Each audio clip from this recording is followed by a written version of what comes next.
Il y a des pays dont leurs ressortissants, dont leurs soldats ont fait des bêtises et qui vont mal. Le rôle que le Tchad a joué est un rôle neutre.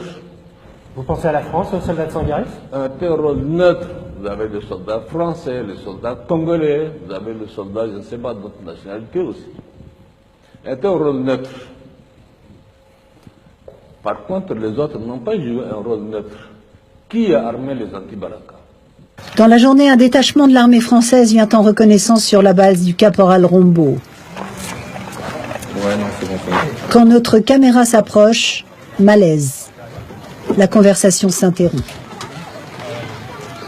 Le capitaine va engager la discussion avec la milice chrétienne.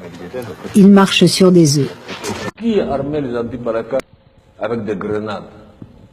Qui a armé les anti-Baraka avec des Krachnikov et des munitions? Le caporal Rombo passe un coup de fil à un adjudant de l'armée française.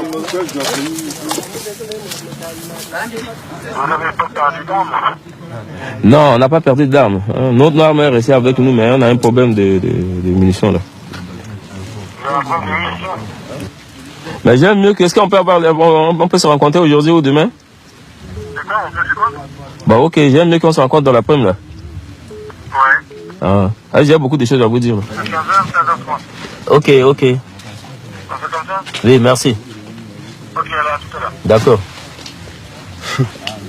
Rendez-vous est pris, la réunion a lieu sur la base du caporal Rombo, loin de nos caméras. Nous n'avons pas le droit d'y assister.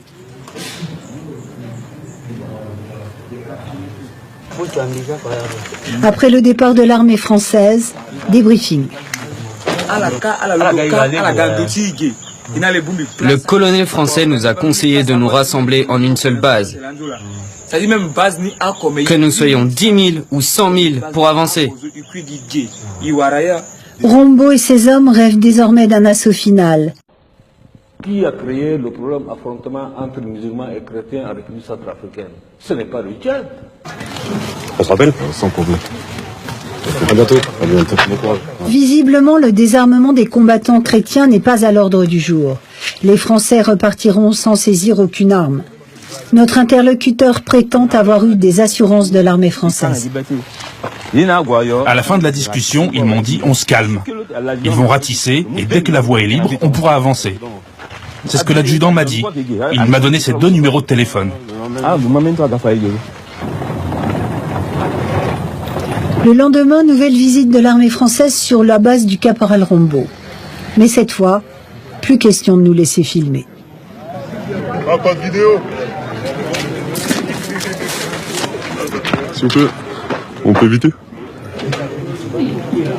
Le 13e régiment de dragons parachutistes est une unité de force spéciale chargée de récolter du renseignement.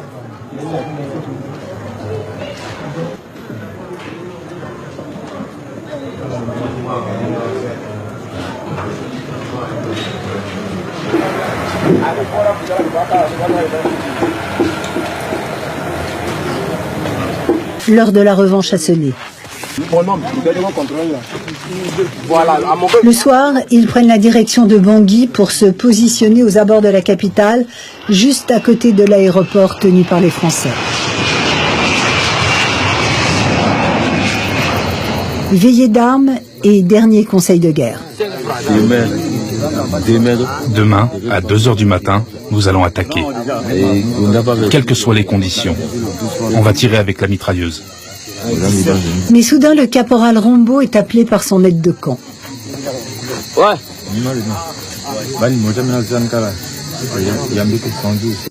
Allez chercher ailleurs. Alors c'est qui? Vous le savez très bien que moi, monsieur le journaliste, vous savez très bien ce que pensez à la France. Votre pays. Vous pensez à la France?